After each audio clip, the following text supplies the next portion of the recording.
welcome to the Outsiders Football and Philosophy podcast. Special edition today, isn't it, Simon? Yep. I also thought that you did your special intro there with lots of pauses just to increase the suspense. Yes, absolutely. So, there we go. So we have a very special guest on our show today, and we're going to talk about a couple of different things. We're going to keep the philosophy side up, but we're going to move our gaze away from the well-trodden path of what we usually do, and we're going to talk about something slightly different. So with us today we have, I'm going to call her by her proper name, Helen Busby. Helen, do you want to just tell us a little bit about your football career? If you don't mind me saying that. Yeah, if you can call it a career. No, of course it is. It's a career. Yeah, absolutely. Okay, so played football ever since I can remember, really, and then just started off sort of playing under 12s, and then I played up until I went to university, and then just for obviously local Oby and Wigston girls. And where's Oby and Wigston, sorry? What do you mean? Well, because we have people literally tens of miles away that listen to this. Of course. So, Leicester-based, England. Thank you, yeah. Yeah. Came back from uni, and one of my close friends who I'd always played with said, "Oh, my friend wants to start a women's football team. Are you interested?" I said, "Yes, definitely." And that was Lutterworth Athletic Ladies, and the manager turned out to be my future husband. How convenient. Yeah. We've all been there. That's how you and I met, Stu, isn't it? You were just a chimney sweep until I met you. That's true. Yeah. Okay. We had a few very successful seasons, and then the lads didn't want to do it anymore, so that stopped. And then eventually, the season after, I went to Leicester City Women's Football Club. And what year is this, sorry? That was 2015. Okay. Oh, what a year. Yeah, what a year indeed. Hold on, there's been quite a big jump there, because I've played for local sides, and my story doesn't go. Yeah, my story doesn't go. I was playing for the Red Lion, and then the lads didn't want to do it anymore, and so I ended up playing for Leicester City. That's not part of my story. It was, I then played for the White Horse. So tell me a little bit more about, because you've just jumped over loads of steps there, I think, in terms of, so you were playing for Lutterworth. It didn't. Yeah. It sort and of you were came really to an successful, end. but it kind of somehow petered out. And then you went to Leicester City. Yeah. That's like, they're two different sides. They're patently. Yeah, very different. So how did that happen? I had. Did you marry the manager there as well? No, I didn't. A couple of friends were playing for them. They just said, "Why don't you come down?" And then, I was good. So I mean, there it is. I was good. You weren't just walking past one day and someone said, "Here, darling, you got the time." Yeah, no. It was based on ability. Okay, listen. One thing I do want to say just before we carry on, I really enjoy photography. Okay. And in sport, I'm going somewhere with this, don't worry. In sport, there are a few. It's going to be one of your other deviant stories again. Yeah, these stories tend to end with me with naked from the waist down. But I was going to start that way as well. There are. I love great sporting photography. You know, Zidane headbutting, Roberto Baggio blazing the ball over the bar against Brazil. You know, Cantona's fly kick. Yes. And in my top 15 great football pieces of photography, you're in it. Oh, yes. Now, I'm going to recollect it from memory. It was you scoring against, is it Wolves? Mm-hmm. And you turn around and you run towards your bench. Is that right? Yeah. And I've never seen it's like Alexander the Great conquering Afghanistan. It's such an insanely good photograph. Is it okay if we put that on our Twitter? Of course. Yeah, fantastic. Do you want to just tell me the story about that? Why was that such a kind of like watershed moment for you? Because it was the final game of the season, the 2015-16 season, and we had gone 21 games unbeaten, so the whole season without losing a game in the league, and we were drawing 1-1 until the 91st minute, and then I scored that goal. And it was like the best goal I've ever scored. And I've never ran to the manager ever. It seems like a really like kiss-ass thing to do. Yeah, it does, yeah. But no, I just like... Talk us through the And goal. at that moment, the manager was naked from the waist down. What? Honestly, like I do think people will write papers on you at some point, and it will be what it'll be. It'll be a Netflix documentary. I go back to this quite often. You and I will be talking heads. Helen, like you and I will be sat looking really serious in a room going, he seemed normal. He seemed normal. I didn't know. There were hints here and there, but we just thought it was a sense of humour. He used to drink out of animals' heads, but it was fine. Yeah. But when the partially eaten carcasses began to appear, that's when I started to get a bit worried. Talk us through the goal. What happened? Oh, he's such a voyeur. He gets some kind of weird thrill off of stuff like this. Hold on a second. I'm just trying to think. Football. Yeah, we are in a football podcast. Yeah, that's right. So it'd be good to talk about some football. Keep your hands where I can see them. Tell me about the goal, because that's what I want to hear. Like 91st minute, that is the stuff you dream of, isn't it? Like as you're playing, like as a 9, 10, 11-year-old, you practice that on the playground. It's like when you score that goal against the year 6s and you're in year 5, you're the hero because it's the 91st minute and you've won the league with it. So what happened? Was it a tap in? Did you go round someone? Did you? I remember thinking that it's got to be, the final whistle was about to go. And I remember they'd equalised. And it was just devastating because I think they equalised quite late. Punch to the stomach, yeah. And then I was obviously back to goal just past the halfway line. Obviously, there was a break on. So just sort of turned, they had it, we had the ball out wide right. And then it was just getting closer and closer to the 18-yard box. Cross came in, and then they tried to clear it, but then Lauren Impey, who was our central midfielder, slid in with a tackle, and it came to me. I was probably quite far left of the goal, and then had my back to it, turned, went right of the defender and just hit it bottom left corner. Do you have any video footage of this, or? I do. My cousin said it was an obvious scuff. Okay, I need. You know to see what? that Some video. of the most important goals are scuffs. I go back to Iniesta's World Cup winning goal, and that's what it made me think of. Well, I mean, they're both in the same category, aren't they? But actually, like his first touch is remarkable in that. But actually, that sort of swipe across the goal, everyone was like waxing lyrical. He's genius. He's done this. But anybody who watched Iniesta like regularly, I mean, he's still better at shooting than most normal players.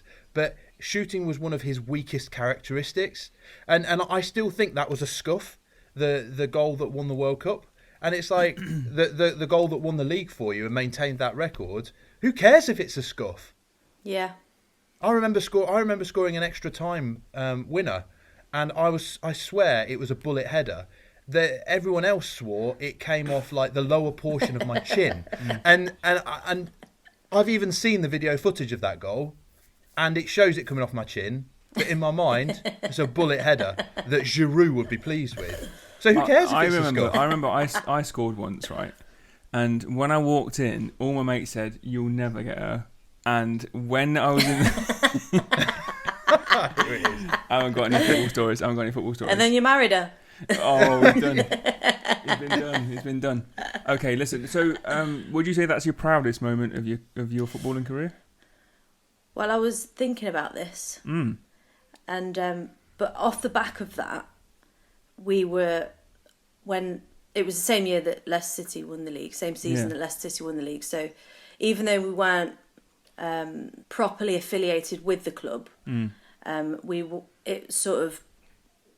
gained a lot of and we were invited on stage at the Victoria Park parade. Wow!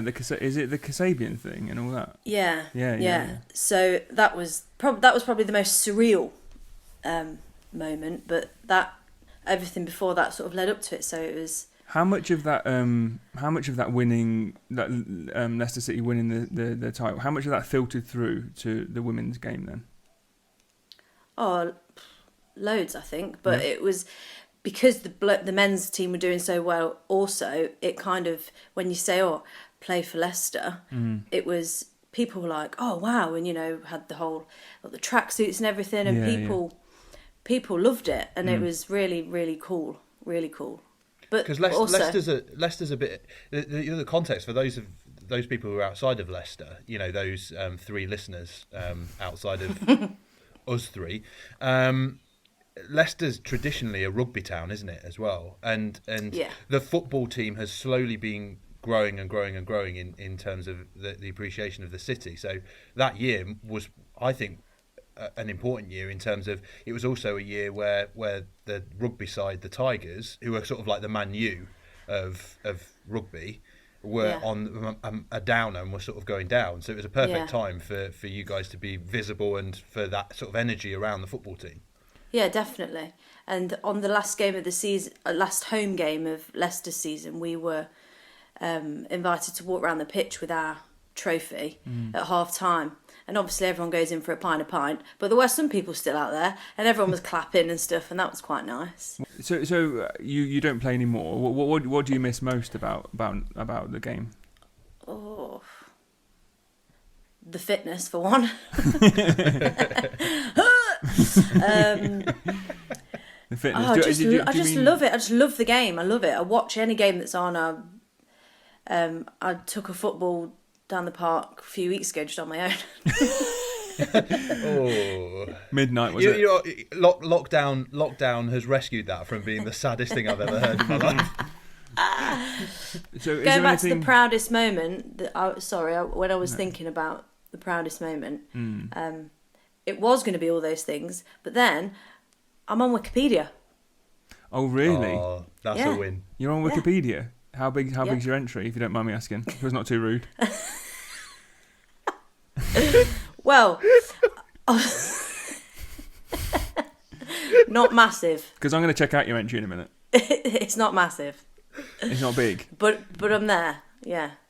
Okay, that's great. When it's talking about Leicester and where the team came from and blah blah blah. Yeah. Is there anything you don't miss? Anything where you're happy to see the back of it? I think I was one of the oldest players. So for me, and I wasn't sort of. It was hard work. We were training twice a week, which is really nothing if you're playing professionally, obviously. Twice a day now, isn't it? With the job and the travel I don't miss. Right. Okay. Because at times we played as far as Newcastle and it was I didn't really like that. But then I was in a very different time of my life than everybody else. They were all sort of late teens. So they were lapping it early 20s. They saw Coach Ride as a bit of fun and stuff, and after the games, it was sort of clubhouse and everybody would stay. Yeah. But whereas I thought, oh well, I want to get home and be with family, and so that was different, but yeah, okay. I did love it. I did absolutely love it. Yeah, of course, yeah. Were there any moments that you kind of reflect on now and you look back and you think, I could have perhaps taken that route or taken that risk and it might have ended up a little bit different for you? Yeah, I should have played at university and I didn't, because I do think that I would have gone higher in my career, football career. Yeah. Because I feel like if I was born 10 years earlier, You'd be 10 years younger. I'll be on Soccer AM. Right, yeah. Do you think that's an interesting point though? Because the women's game is gaining more sort of traction globally, but also the She Believes Cup. There's a lot more coverage of it around. I think it was a major watershed moment when FIFA added women's football to the computer game. You know, but that's all relatively recent. Yeah. So was it a different world when you first sort of started out to what it was when you finished? Yeah, definitely. There were only sort of a handful of female players that you'd ever heard of. Rachel Yankee, Mia Hamm, and it was America. You just thought of America when you thought of professional women's football. Yeah. Because it was, isn't the women's game bigger over there than the men's game? One thing that I'm constantly reminded of when I think about women's football is I remember when I was relatively young, perhaps in my late teens, I was sitting in my brother's house and we're reading the Sunday papers, and he handed me the kind of glossy magazine, and it was a really cruel comparison between women footballers in America and women footballers in the UK, and so the year would have been something like 2000, and the really cruel headline was something about the fact that the highest paid American woman footballer was sponsored by Nike for £1 million a year, and the England female team in the UK had just come back from international duty and they got paid £5 each to play for England. And it was an unfair comparison because I'm sure they were sponsored by Adidas and all kinds of stuff, but it was just to draw that sense of this is what America does and this is what we do. And I remember it was really not very nice at all about female footballers, and it was almost like American female footballers are no better, but look how well they're treated type thing. All I can think is that they're just the money, they pump so much money into soccer camps, and you know, you go over, I know girls that have gone over and played professionally in America. I know one girl that wish she had. Yeah. And it was like, oh wow, like that was just like an absolute dream. That yeah. How have they managed to get involved with that? But there you go. So let's talk about women's football full stop. Do you think that women's football is in a good place right now, or do you still think it's the kind of poor cousin of male football, or do you think that they're two different things altogether? I think it's in a good place now because it's picking up more traction, more support, money, which is the main thing really, isn't it? But I think it's really hard to compare because you watch of women's at the highest level, the Man City, Chelsea, and it's slower. You don't get the 40,000 fans in the stadium. Do you think there's more adventure in terms of the tactics though? Because there's obviously, like you've mentioned, you can see a physical difference between the top male athletes and the top female athletes, just in terms of like raw speed and the speed of the game and play. But one of the things that I've noticed when watching women's football is there's a lot more experimentation in terms of with tactics, with passages of play, with various scenarios, and you can see that there's some really inventive work that's going on, that actually it seems like a really exciting place if you're an up and coming coach to try your ideas out, to actually look and think this is my football philosophy, and sort of do it in that environment. Is that something you experienced, or is that something that you see? I would say to a degree, but I wouldn't agree that it's more tactical, etc., because women aren't as fast, because they're playing against the same type of players. I just think it looks that way if you were comparing it directly to the men's game. Does that make sense? Yeah. The thing that I've noticed, because we've played football together, and what showed to me is obviously that whenever I've played football with somebody who's come from a high level like yourself, you can see that level of coaching. So you were quite often in the right place at the right time, or made the right decision at the right moment, and so I mean, what was the coaching like when you were at Leicester City? When you'd made that step up from Lutterworth to Leicester, did you see a complete difference in mentality, in coaching, in expectations? Yeah, 100%. What did that look like? The training was so specific to the position that you played in. We often wouldn't train all together until the last part. So I would go off with the other strikers, and we would be with the striking coach, and then we wouldn't have training sessions, much of it all together. But when we did, it was all about one thing, and then it would they'd tweak it, and then they'd tweak it, and then they'd put it into a game at the end, and you had to reflect what you'd been working on. So it was really tailored. What sort of things were they? So things like, for example, creating the space. We would do a drill where there would be pass, move, and you just repeat it. And then maybe there'd be defenders off doing something else. We're talking about closing the space. And then it would all sort of come together at the end, and then. So it's a bit more like in some ways, it's almost got kind of like a chess game in terms of like you've got like set moves that you're doing, because for those of us that haven't played at that level, it's just you genuinely like find a way to get it to your trickiest player and like let them do something magical, or pump it up to your stew-sized striker who will rifle it in. But it's that idea of actually you've got these sort of scripted moves that you have to put. It's a completely different world. Yeah. And did you find that you still enjoyed it? Because that surely reduces a level of creativity.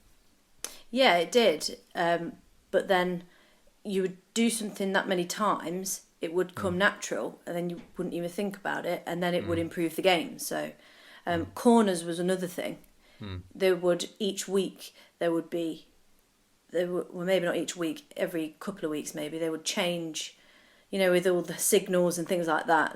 That's what we would do. And we would just drill it over and over and over and over again. This is in line with sort of the questions that Stuart quite often asks professors of philosophy. Asking them what their favourite chocolate bar is.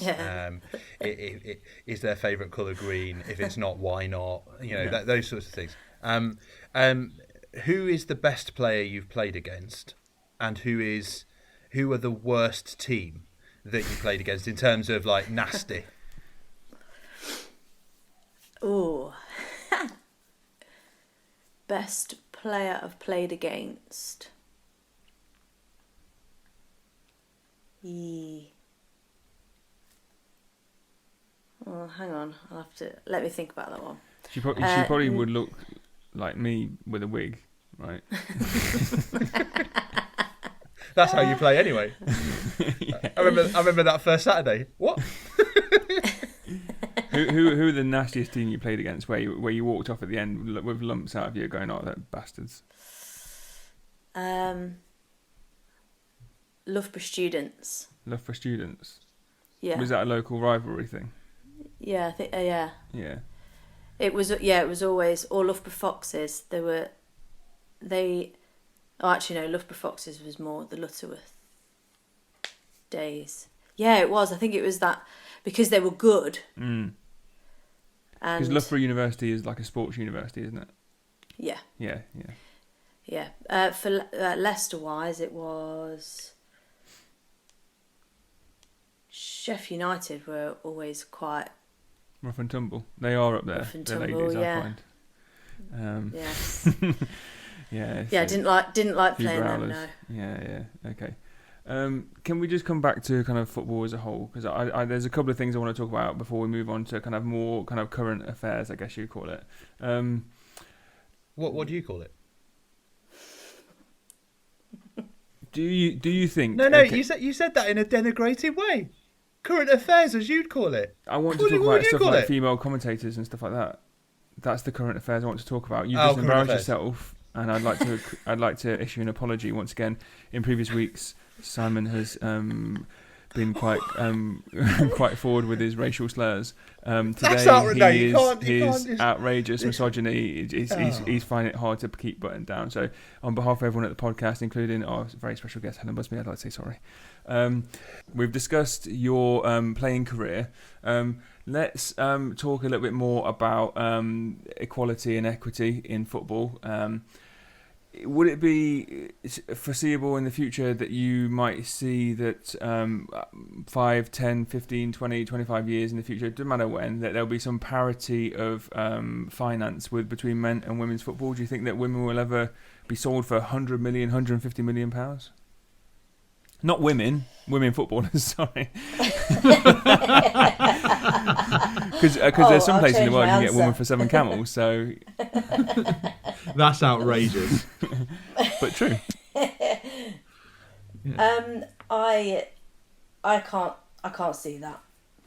I'd like to think so, but until the fans are filling stadiums, that's not going to happen.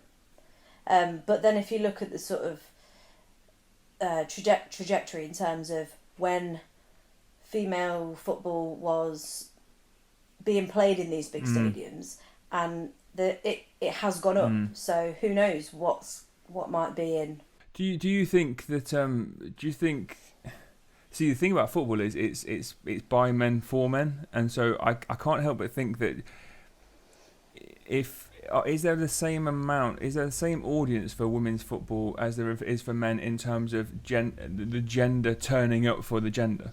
Do you think that there are 100,000 female football fans that will turn up to Wembley to watch England play if they have the kind of equity of opportunity almost?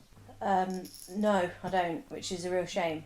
If you look at the fan base, for example, at Wembley when England women play, it's a lot of families, young kids, rather than the big groups of blokes that are willing to... Why do you think that is? Why is women's football seen as more family friendly? I don't know. I suppose it goes back to the age-old beer and could it shout it. I don't know. Could it also be that women's grassroots football is a fraction, an absolute fraction of the size of men's grassroots football? Because one of the things that you do is you go and, like Stuart and I, just slob around like slugs around a pitch. Oh, yeah. Think we're amazing, and then go and watch the actual professionals do it. It's like, and there must be a link between the size of a grassroots sport and the people that watch it. Are there many women's leagues out there? I don't mean like, can you play for Leicester or Man City? I mean, are there lots of places for women? I genuinely don't know. Are there lots of places for women if they feel they want to get involved to go and play football? Yeah, there are. But not as many as there should be. So if I wanted to play, if I said, when we're allowed again, I would have a fair few options. But the trouble is that the leagues, the sort of more local leagues in the lower tier of women's football, you play in a Midlands league. You travel into sort of Nottingham, surrounding areas rather than... It's not a local pub that you're playing against. No. You're not playing against the Red Bull that's like a village over. Yeah, and also if you're a slobbering mess like me, and I just turn up to me local boozer, and I put my name down on a team sheet, they'll just let me play. Like, that's it. They won't. The only kind of like test to get through is like, can I drink 10 pints or something that'll make me fall over? Like, that's the only. Whereas there's this, I guess, allusion to this idea that for women to get involved, you got to find it, you got to seek it out, you got to find the precise thing that's going to fit. Yeah. So most recently, I was playing back at Lutterworth, and they got the team back up and running there. Different managers, etc. Just before I had a baby, and then that they folded, and the manager there is now managing at Hinckley. So most of those players have gone there. Why did they fold? Because. Why did they fold? Lots of backroom kind of jiggery pokery stuff. That's my favourite kind of. I prefer jiggery to pokery, but I'll take both. I think it was he had an opportunity. He knows a lot of people. Right. Okay, let's not. This is getting a bit Tony Soprano now. So. Oh, sorry. No, you're thinking it's going to libelous territory, as if anyone is listening to this. I know. Just yeah. Basically, better facilities and people are better. Right. Okay. Do you think there might be an explosion somewhere that will bring women's football to a parity in a certain place? So I think about like the US, for example. South America. I think about potentially like Japan, Brazil, even as well. It's like. Do you think there will be a tipping point somewhere where actually the women's game becomes at parity with the men's game, or does it just seem like at the moment that's even in these other countries that's still too far away? Yeah, I think I would love it. I'd love it to be here because it's growing so much, and it seems, especially in the past couple of years, that it is being noticed more, and there are more females, even within the men's game. Yeah. But I don't know what it is about the size of it at the minute. It's just not. Well, actually, I have a. But it's getting so much better. It's getting so much better. So there's nothing to moan about. I have a theory that kind of sorts out the kind of practical and the kind of emotional side of it. The first one is, we've kind of alluded to it already. Women don't get a good time when it comes to stuff like social media and the rest of it. Like the amount of like gibbering morons that male gibbering morons, should I add, that just say anything and kind of seemingly get away with it, and then a woman will say something, or a woman has an opinion of any variety and it's just jumped on it. It seems to be on Twitter that it's just smeared across Twitter for days, and that's enough to put anybody off. That's number one. And number two, me and Si have spoken at length about the idea of this kind of really average players that you get in the Premiership. And it seems if you can do the 100 metres in 11 seconds, you've kind of made the mark. And so I think that the game has kind of turned into some kind of physicality thing, as opposed to beautiful skill or the rest of it. I feel like there are so many journeymen, even at the top level of football, but it's based around the fact that they have a certain physical set of traits that I just don't think, for all the best will in the world, that a woman can emulate, if I'm being honest. I don't think it's about skill. Yeah. I think it's about how fast you can run, about how much you can kind of lift almost, like the strength of your core strength. And so that's why the women's game looks different. I think in some places, I was watching a really great few clips the other day in preparation for this of South American women's football. Some of the skill was incredible. Now you might say that's because it's slightly slower, but there was none of this kind of like there was none of this charging at teams. It was all quite thought out and the rest of it. And I just feel like in the Premiership, especially in this country, there's just it's what I call the Theo Walcott paradigm. Like if that lad ain't got the skills that he was born with, but he can do 100 metres in 11 seconds, so he goes for a load of money, and it's just a load of old. Yeah, there's loads of players like that as well in the Premier League who, like Saint Maximin and like Pepe, for example, they can run really fast. But it's what you're going to do with the ball at the end of it. But they're so excited. But they're moulding the way that football is seen as appropriate. Yeah. But do you think that then sort of lends itself to actually maybe the key to the women's game growing is to move away from from the fact that it's trying to emulate the men's game and to almost become mutually exclusive, to say it's not a separate sport, but to say like it's its own thing. Because, you know, the thing that always really annoys me is like when you've got a women's team that plays against like a men's under-19s or something like that, and if they lose... well, there was the Australian national... How big do you think it is? We're not all bourgeois princes like you. You're just kicking around the local teenagers. That's a separate thing. Chewing a burger. It's called vigilantism. But like where it was the Australia women's side lost against a provincial under-19s team quite badly, and it was like smeared over everything as like, well, it's proven stuff like that. It's like, no, they should be seen as two separate things. Yeah. Two different things, and I think, you know, like Stu was saying, it's like the skill set that's there. It would then almost get away from what the Walcott paradigm that Stuart's coined, in that actually it's a sport in of itself, in terms of with the fitter and the stronger and the more skillful that the women's games gets, it's compared to itself rather than like guys that demonstrably can run 100 metres in and around 10 seconds.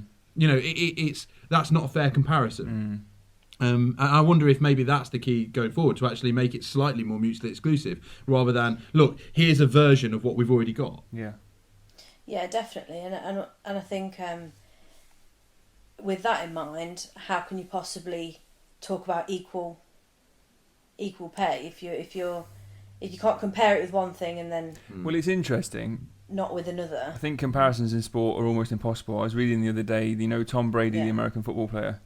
He's in a 21-year career has played the equivalent of 23 football matches, and you know he's really famously wealthy. And the reason that came up was because it was a discussion on who's the best sportsman of all time, and someone put on there Kevin Davies. Yeah. Ivan Campo. Campo's just slightly second. Yeah. Emil Heskey third. Did he ever play for Bolton? No. Shut up. Anyway, so someone was saying, you know, how do you rate the best sportsman? And someone said, oh, Tom Brady, he's won all this stuff and he's like quite old and he's really good, but he's played the equivalent of 23 football matches in a 21-year career. Obviously, that's different because then you can't talk about Usain Bolt because he's run for about 4 minutes. But so for me, there's a really false equivalent of saying, well, why can't women get paid $100,000 a week? Because they're playing a different sport. You wouldn't pay Usain Bolt less because he doesn't do as much necessarily, or he does something differently. So I think that I think it's fair play to say that women deserve to get paid that much. The difference is, and this is where the finances of the whole thing goes belly up, what proportion of profit do football players really see from a football club? If a football club makes a couple of £1 billion a year, or they're invested, a couple of £1 billion is invested, then a player for $100,000 a week is pennies. So there's a slight issue there. Let's talk about women in football, because that's what we're doing anyway. But I'm talking about making the transition to the male side of sport. So obviously you've seen Emma Hayes being touted as the possible manager of AFC Wimbledon, and her retort to that was that she's better than that, and that they can't afford her. Alongside that, we have Shelley Kerr, who's the former ladies Arsenal coach, becoming the first female coach in the men's game. But obviously, with all due respect to the terrible quality of Scotland, of football in Scotland, the terrible quality of Scotland. Well, no, I love Scotland. I'm a big fan of excoriating. No, come on. No. She is managing in the 5th division in Scotland. So she's gone from a former ladies Arsenal coach. Obviously, Arsenal in the ladies game is right near the top of the game, to the 5th division in Scotland, which I think there's a league of just sheep kicking random tennis balls to each other in the 4th division, and then the 5th division is how are there 5 divisions? How are there 5 divisions in Scottish football? Who's playing in the 5th division and claims it as the 5th division? At some point, you just say, I just play a bit of football. I think the player of the year in the 5th division is Wee Poopong Jock McPlop.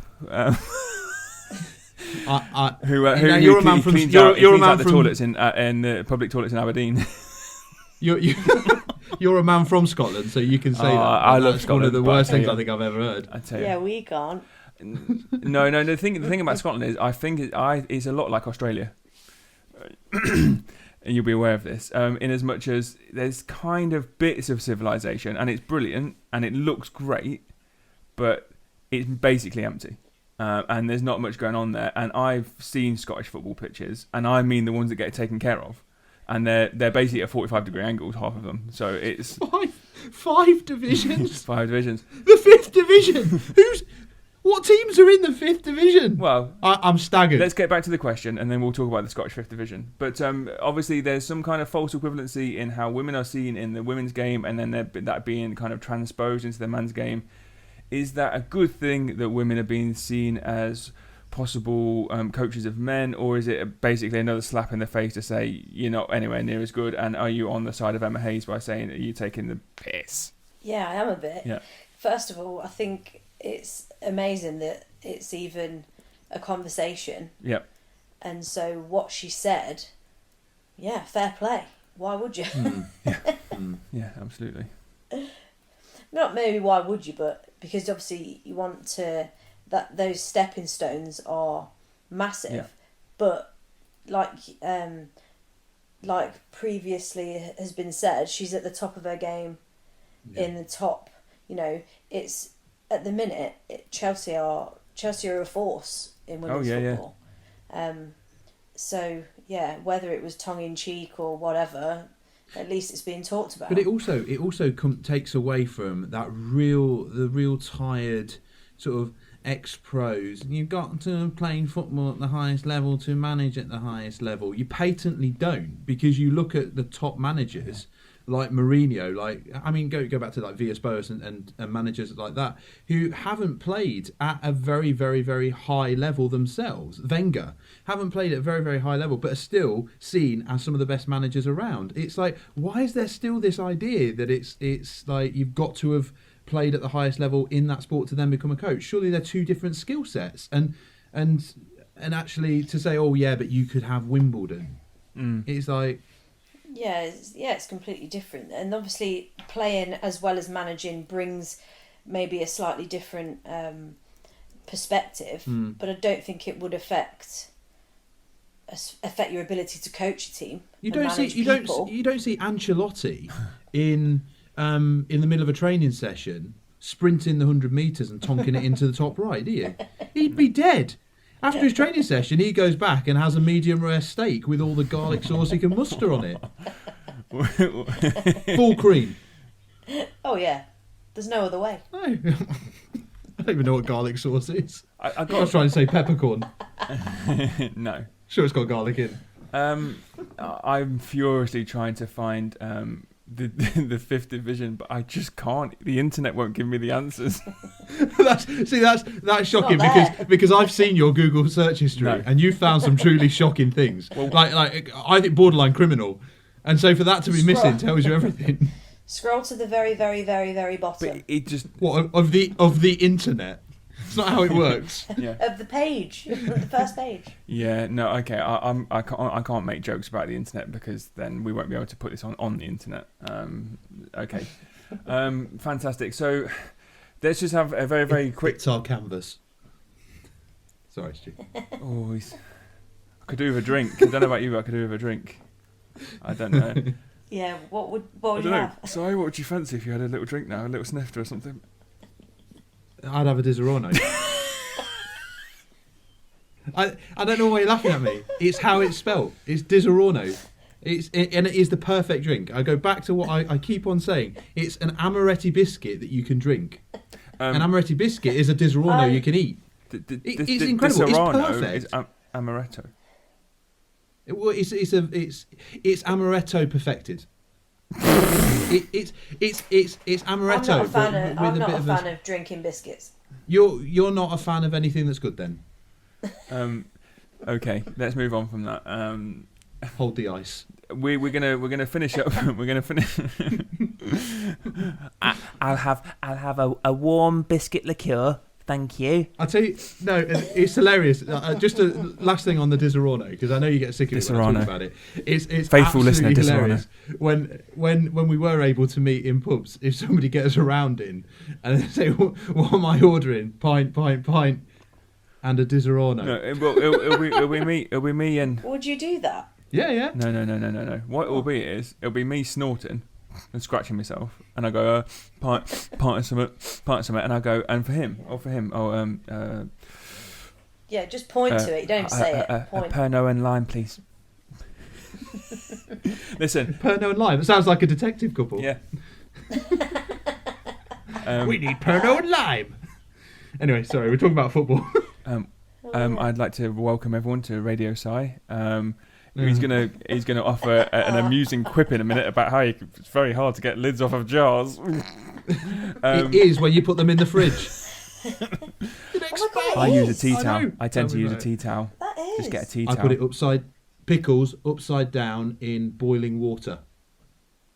Put the boiling water out of the kettle first, obviously, because then you can't fish it back out. But it's an absolute trick. 30 seconds, sorted. If you've had any issues with lids, please get in touch. We'd love to hear from you. Back to Radio Sci. Listen, let's finish this up. Let's finish this tedium up by talking about the football that's occurred this week. Helen, talk us through. I'm not going to insult you by saying who's going to be the champions, because that doesn't need to be spoken about. Talk me through three things: Leicester City, Newcastle, and mid-table. Go. Okay, Leicester City flying. Yet nobody. It's annoying me because nobody seems. They always seem to just get dismissed as, a big club. But the Premiership fans are like that. They're so self-involved with their own clubs. Leicester are doing amazingly. Listen, let me stop you. If we've spoken about what constitutes a big club on this podcast once, we've spoken about it about 1,500 times. Yes, sure. Leicester are not, by many people's definitions, a big club. However, we all know that they are a growing club, and with unlimited finances. Well, they have limited finances. Yeah, it's not Man City. They don't seem to. No, they've got the perfect. They've got the the perfect kind of like model and structure of bringing players through, selling them off for profit, and then seemingly finding jewels elsewhere and keep bringing that through. I've got no doubt in my mind that Maddison will be sold and replaced with either an under 18, under 19 that's just as good in some ways. And I was watching Leicester yesterday against Villa, and I've forgotten his name. Is it Justin? The lad. Yeah, James. Yeah, what a quality player, and he looks like he's literally fallen out of the womb 5 minutes ago. I mean, incredible player. And they've got. I see Leicester like they've got mini superstars. And they're so well drilled, and I worry for Leicester in the future if two things happen. Number one, you don't have a manager a bit like Rodgers who keeps them drilled and keeps them the way they should be. And if for any reason there's a strange season where they don't quite get the same quality of player coming through, if they have to start buying big, what does that mean for them? Yeah, it could be a disaster. I spoke to people that wouldn't have been surprised if they were in a relegation battle in the past sort of 2 seasons, because they were just worried about what was going to come, and then. But they're a great side. It's going well at the minute. I was texting Leicester Dave. He's a guy that comes on our podcast sporadically, but I texted him before the game kicked off yesterday. And I said to him, this is the kind of game where any other team will make it look like hard work, and if they got a result, it would be a real fight, whereas Leicester have this quality of where they just effortlessly get a result. And you can have opinions about... Unlike Newcastle. But, their players, well, Leicester are doing really well. Where do you think Leicester will finish? A bit early in the season, I know, but... top 4? Yeah. They go under the radar. The fact they're not a big club is like the biggest thing about them. It's like the best thing about them. Yeah, exactly, yeah. I'd like to think, without a doubt, top 6. Yeah. I feel like, I'm scared of teams like, Chelsea at the minute, because they seem to, Thomas Tuchel is kind of a natural manager trying to stamp his... Yeah, but you have to so accept. it's like, are they going to absolutely kick on in a couple of games' time? But you have to accept that if he does kick on, it's going to have to be next season. He's not going to turn the team around. He'll get results this season. It'll be steady. No. But I think I still see them having a little bit of a wobble at certain times. And the thing about Leicester that sums up Leicester, if I had to describe them in one word, it's like continuity. It's like the team they put out. I reckon there's an argument to say that Leicester have had the worst injuries this season. They've had I think they've had 10 players out at different points for like 6 weeks, 8 weeks here, there, and they have just managed so well. And I'm so tired of hearing about Liverpool. I'm so tired of hearing about that because I think there's 10 teams. You look at the teams. Yeah, well, yeah, that's what I was going to say. The teams around and above, well, not the minute, but in and around that sort of top 4, 5, 6 place. Some of them are so just completely unpredictable. I think Everton are going to fall away personally. I think when the pressure gets on towards the end of the season, I think they'll fall away a little bit. I think they'll get a top 8, but I don't think they're going to get. They're not going to push for the top 5. I think it's interesting that you make a really interesting point about Leicester of like if they have a season where it doesn't go right. It's like Manchester United have been dross for a long time, and you could argue that since Ferguson left, they've not got it right, like properly got it right.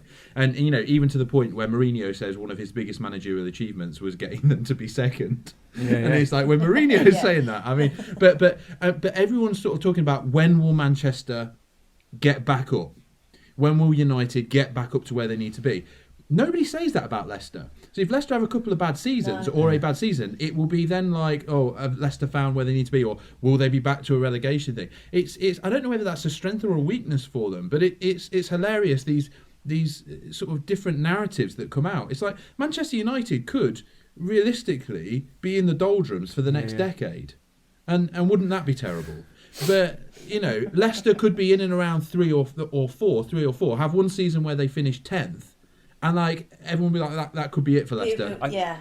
Nobody's talking about when are Leicester going to get back up. What's again. interesting? I was watching a summary of the the end of the season before they won the title, and then a summary of the season where they did win it. And I was watching that fight, the kind of highlights of the last couple of games, and how close they were to being relegated on that final game. Leicester always have the danger of going back to that place. They've always got a little bit of danger of going back to that because they have the spending power, they've got the players, they've got the manager, they seem to have the board, but there's still something about it being organic and not they're like a mini Man City, aren't they? But without the billions, and it's just interesting. It's just interesting. What about Newcastle United? Because I'm asking you about them for a reason, obviously. Newcastle frustrate me so much because I lived there for 4 years. I actually want them to do really well. Went to the ground a couple of times. But I failed to see. I don't really like everyone ganging up on Brucey, baby. I just want to give him a cuddle. I still.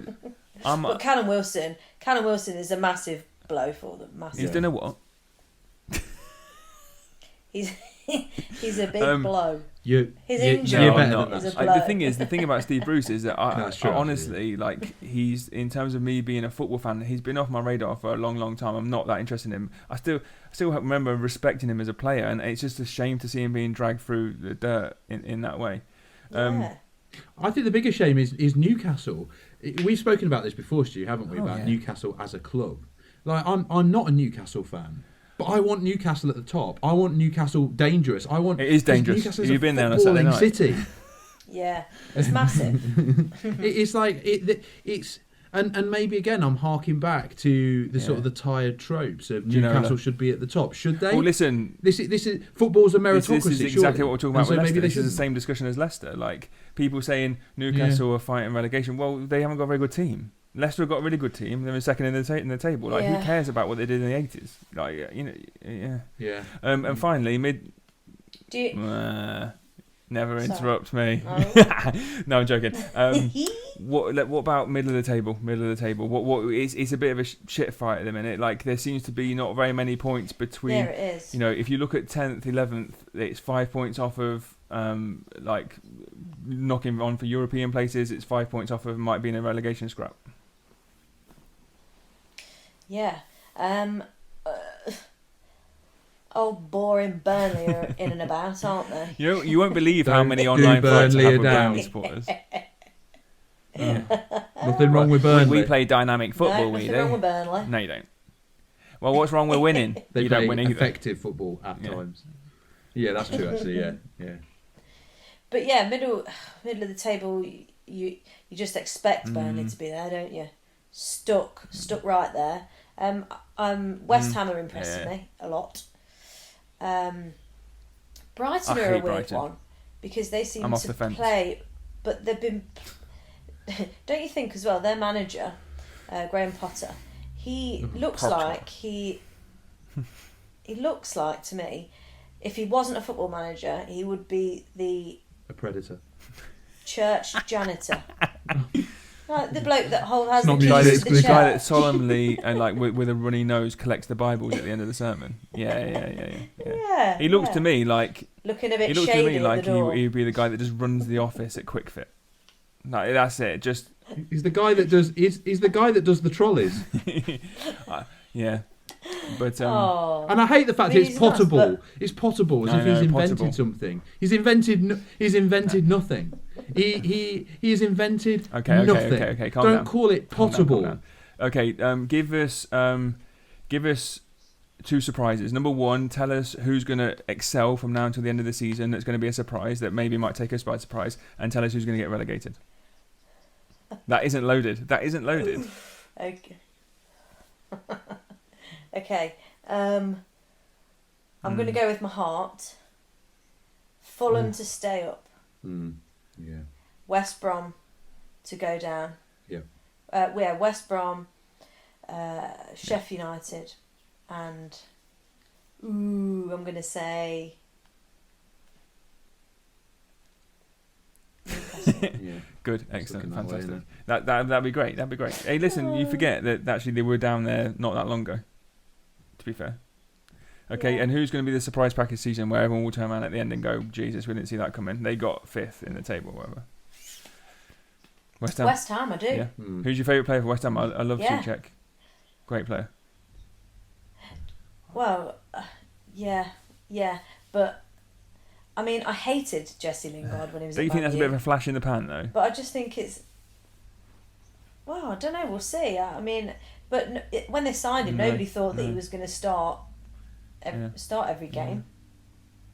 And he 3 goals, 2 assists, or something like that. Well, he scored the other night. Yeah. Yeah, no, fair play to him. He seems to have a new lease of life, but they just seem really together, really up for it, and really. It's nice confident. that they've got kind of like England's kind of third like defensive midfield as well in Declan Rice. I think he's okay at times. So yeah. I mean, he's looking at top 4. He's looking at top 4. He's no Calvin Phillips, but who is? Okay, right, fantastic. Certainly not Pascal Struijk. Anyway, that's becoming Leeds specific, isn't it? That is. It's been fantastic to talk to you. We've overcome mountains to have this chat. It's been lovely to speak to you and listen and talk about things that we don't usually talk about, and that's because obviously I share this podcast with a chauvinist pig.